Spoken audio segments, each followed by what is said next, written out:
again, welcome and thank you for joining us today. We have been listening to the speeches by different leaders through the past 2 days, and it is everyone that is anticipating and looking forward. What are the steps that will be taken from the UN regarding the tragedy in Gaza? Obviously, this is the big line, and this is the headline that has been dominating all or most of the Arabic speeches so far. Well, Haida, first of all, thank you for having me on, and welcome to our home. Welcome to the United Nations. Obviously, Gaza is very much on the forefront of a lot of people's mind. We had on Monday the two-state solution. It was raised a meeting. It was raised during a lot of the remarks, including by the Secretary-General.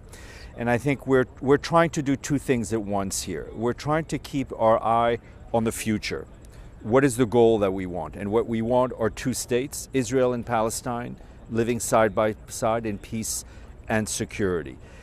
It seems that we're at a very far away from that goal because we're at a very dark time. So at the same time, we also have to focus on the situation on the ground, which is critical. And the Secretary General, I think, was very clear in saying what is going on in Gaza morally, politically, militarily, and legally is unacceptable. We will continue to push for a ceasefire, but I think what is important for your viewers to understand is that the UN will continue to be in Gaza with the Palestinian people. We've had, as you know, tragically, more than 300 of our colleagues killed, but we will continue to be there. I believe in regards of the humanitarian situation, there is obviously a very clear description of the situation on ground. However, there is always a deadlock when it comes to the political stance from many countries. How do we overcome that? Because we've seen some progression in the political stances by many countries, especially when it comes to recognizing the state of Palestine, and yet there's this stance that is coming in conflict with the humanitarian aid that should be separated and does not really conflict with the political issues. I agree with you. The humanitarian aid should not be influenced by the political situation, and we're very grateful to the Kingdom of Jordan. Your foreign minister will co-chair a meeting on UNRWA, and I think the support that Mr. Safadi and the Jordanian government have shown UNRWA has been really critical for this organization. What we need, let's be honest, is political courage. You know, to bring a conflict to an end, whether you're talking about Gaza, whether you're talking about Ukraine, whether you're talking about Sudan, leaders need to find the political courage. We cannot let extremists on both sides guide the process. It needs to be guided by people who have political courage and who are willing to put an end to this conflict. So that at the minimum we start at the bottom with a ceasefire, which will lead to greater humanitarian access, which will lead to the release of the hostages, and which in hope will lead to a renewed political path. Building on this cooperation really needs more utilization of the efforts on the international community level, on the governmental level. And yet, how do you respond to the criticism that is still ongoing regarding UN not doing its role? Do you still feel there is a confusion between the role of the United Nations in general when it comes to humanitarian aid to the people on ground, the political situation, and how do we relate with what's been happening so far? The short answer to your question is yes, there is confusion. And I think we as UN workers, you as journalists, all have a responsibility to explain the UN. The political deadlock is not due to the Secretary General. The political deadlock, let's be honest, is due to the fact that the Security Council is deadlocked, right? Same thing on Ukraine. It was deadlocked on Syria for a long time. It's deadlocked on Sudan. But while that deadlock is ongoing, it doesn't stop the other parts of the UN, the humanitarian parts of doing its work, of trying to access the little space that we are given. But I think it is critical that all parties put pressure on the actors to find that political courage. But the UN is many things to many people, and we fully understand the frustration of people. We're frustrated, and I think the Secretary General himself has expressed his frustration at the deadlock in the Security Council many times, and he keeps pushing to try to bring the parties together. But, you know, as he would put it himself, he has neither carrots nor sticks. You've mentioned UNRWA while we were talking, and it is no secret that UNRWA has been struggling for years now with the lack of funding.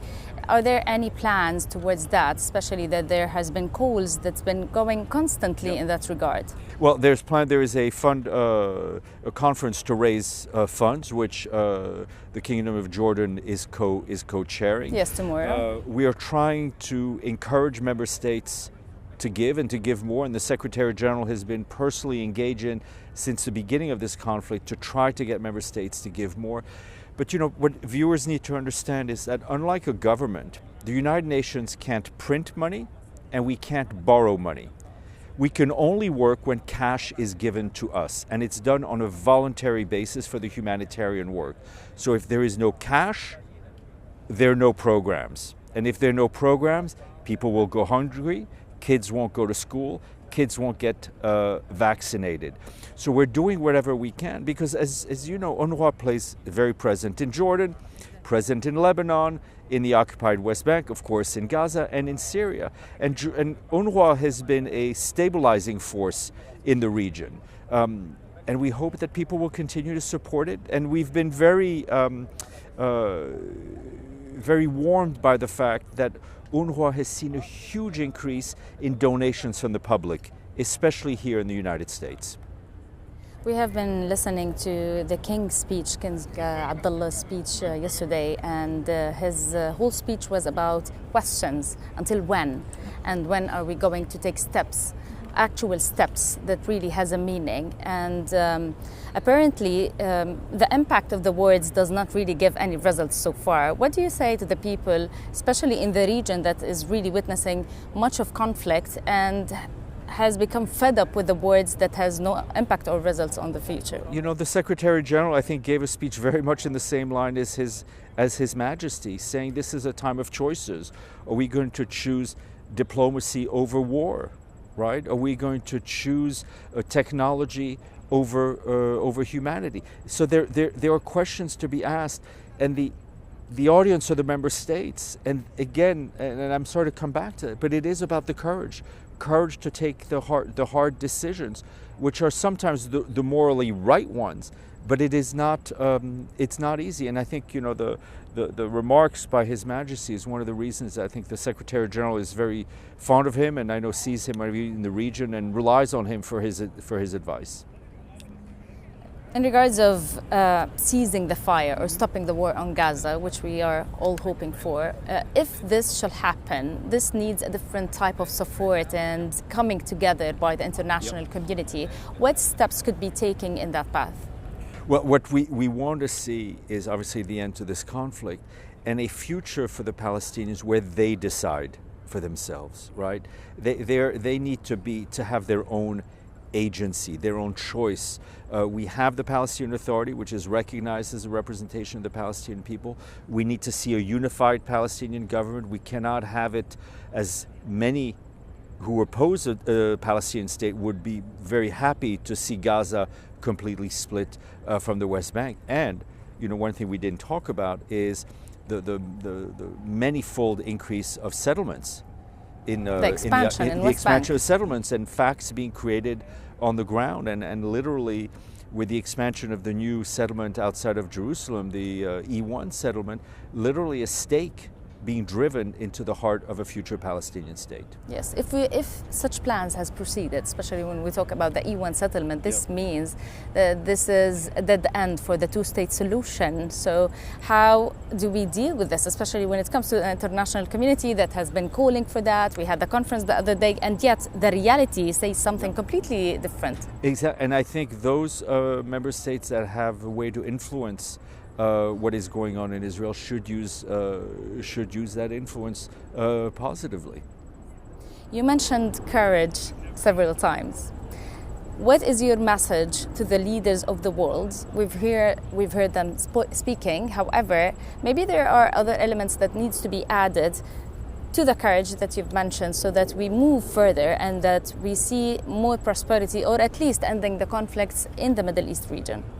I think the message is when you joined the United Nations, you signed up to two basic documents: the Charter, which starts with the words "We the Peoples," and the Universal Declaration of Human Rights. Those are commitments that you made. Don't forget them. And make sure you are committed to what the ideals that are embodied in this building and in the founding documents are. And listen, create an environment where journalists can work freely, where civil society can speak freely, where youth have hope. We're not in a very happy place, to use very basic language, but we need to continue to be determined to move forward and not to give up. You've witnessed many sessions over the years in your role. Do you feel there's a will these days, especially that we are in times that could be described as the worst in the last decade? I think those of us who work at the UN have to remain hopeful and slightly idealistic, but we're also realists. We see what is going on. But I have to, like I said, this is my 25th General Assembly.